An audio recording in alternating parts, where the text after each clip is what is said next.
Bonjour à tous et à toutes, bienvenue à cette présentation sous Talk qui s'intitule l'art de la précision et dans lequel nous allons parler ensemble, ou moins on verra, des stratégies, défis, des estimations en développement. Tout d'abord, faisons connaissance vite fait. Je m'appelle Olga Yasnopolskaya, le nom compliqué mais tout à fait mélodieux. J'étais juriste en droit social dans mon ancienne vie et aujourd'hui je suis développeuse front-end. Comme vous voyez, je suis beaucoup plus fun maintenant. Je suis en poste chez Equino. Et chez Equino, on adore BCIO, on revient chaque année. Et voilà, une petite photo souvenir avec mes collègues. J'ai l'impression que vous avez envie d'en savoir plus sur Equino. Oui, c'est un groupe de conseil de réalisation digitale. Nous sommes déjà plus que 400 collaborateurs partout en France. Nous avons 2 lieux emblématiques. Notre siège est à Pantin et nous avons une agence trop cool à Bordeaux. Petit fun fact, si vous aimez l'histoire. Nous sommes dans les locaux qui est le premier consulat américain dans le monde. Donc, si vous avez envie de venir chez nous pour regarder l'ancien consulat, ça a coupé, c'est revenu. Vous avez envie d'en savoir plus sur Equino, vous y trouvez de l'expertise comme le conseil, l'UX et les designs, data, l'intelligence artificielle et l'ingénierie. Et côté l'ingénierie, nous avons les pôles front, PHP, Nova, tout à fait mélodieux aussi, qui est composé de Java et Node, et mobile aussi. Donc n'hésitez pas à venir voir notre site, peut-être qu'il y a quelques offres qui pourraient vous intéresser. Et côté client, il y a Canal, Royal Canin, Renault et BPI France qui pourront aussi attester, parler de la qualité de notre code. Il est temps pour nous de nous lancer au cœur de notre sujet, n'est-ce pas? Assez parlé.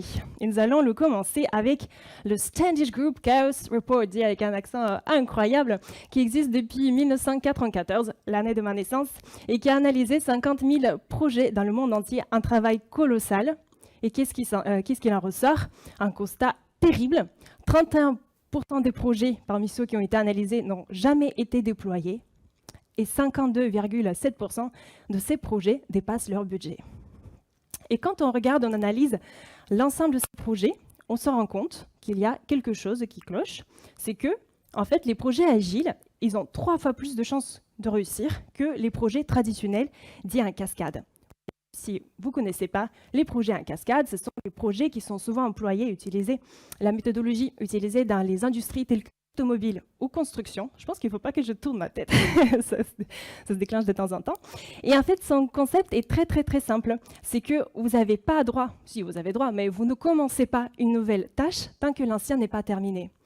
Tandis que les projets agiles, ils sont beaucoup plus souples. Ils portent sur la communication avec le client, ce qui fait qu'ils s'adaptent beaucoup plus facilement à la réalité du marché. Et l'ajustement, en cas de souci, coûte beaucoup moins que si vous êtes dans les projets traditionnels. Et donc, puisque cela semble être une bonne idée, nous allons partir ensemble sur la méthodologie agile. Avec 4 grandes cérémonies que peut-être vous connaissez, la planification de sprint, la mêlée quotidienne, aussi appelée le daily, la revue de sprint et la rétrospective de sprint. Pour le besoin de cette présentation, nous allons nous concentrer sur la planification de sprint, au cours de laquelle nous allons déterminer le sprint, la durée au cours de laquelle nous allons réaliser notre travail, donc souvent c'est cyclique. Nous allons déterminer l'équipe qui va travailler avec nous, les tâches sur lesquelles nous allons travailler, et c'est là que nous allons commencer à estimer nos tâches. Et nous allons nous lancer sur quelques principes. Si je suis aujourd'hui là devant vous, c'est parce que moi-même, je suis en difficulté face aux estimations. Et donc pour cela, j'ai dû parcourir Internet pour chercher les gens qui ressentaient la même chose. Et c'est ainsi que je suis tombée sur un blog qui m'a été conseillé par un collègue, donc c'était cool. Et c'est un blog peut-être que vous connaissez peut-être déjà. C'est un blog de MidiZ qui s'appelle « Je suis un dev » et c'est un développeur qui travaille au Canada. Et son blog il est plein d'humour et plein de recul sur le quotidien d'un développeur ou développeuse. Donc si un jour vous avez de rigoler entre midi et 2, n'hésitez pas à y faire un tour. Et lui, il me dit « Ton estimation de temps est une blague, car tu estimes le chaos. Le chaos est par définition imprévisible. Et ceux qui disent le contraire ne font qu'amplifier le chaos. » Ce chaos. Et effectivement, le premier principe, celui qu'il faut retenir, c'est qu'une estimation n'est jamais fiable. Bien entendu, plus votre équipe a de l'expérience, moins il y a d'écart type. En moyenne, on dit que nous avons 30% d'écart type au début du projet contre 15-20% une fois que l'équipe est déjà lancée. Et c'est tout à fait logique. On a besoin de démarrer notre code, en fait, de se rendre compte de la complexité de l'environnement dans lequel on travaille. Le deuxième principe, c'est qu'une estimation n'est pas une promesse, une deadline. Il ne faut pas l'avoir ainsi. Il faut l'avoir plutôt comme une supposition. Quand vous partez peut-être en vacances dans votre voiture, vous mettez votre GPS, et souvent c'est plutôt bien fait, mais le GPS, avec lui, on n'est jamais à l'abri des imprévus, tels que les accidents de la route, ou si même vous avez besoin de vous arrêter pour un besoin de quelqu'un. Et donc, des fois, on ne peut pas tout prévoir. Donc, ce n'est pas une promesse. Une estimation faite par un individu n'est pas valable pour un autre. Et je ne parle pas souvent d'une estimation faite entre un junior et un senior, par exemple. C'est tout à fait logique. Mais même entre deux seniors, peut-être que chacun de vous n'aura pas du tout la même approche à la problématique. Donc, il n'est pas du tout conseillé de faire l'estimation pour vos pairs. Et les estimations sont périssables, c'est-à-dire qu'ils ont une durée de vie relativement courte. Une estimation faite avant le début du projet n'est pas du tout valable 3 mois une fois que le projet est déjà lancé. Parlons maintenant des techniques d'estimation. Et nous allons commencer avec celle qui peut-être qui est la plus connue et la plus simple à aborder, une technique de jour homme. Donc c'est très facile à comprendre, on va dire combien de temps une personne va mettre pour réaliser une tâche. Et c'est aussi un des meilleurs indicateurs pour gérer et suivre le budget du projet.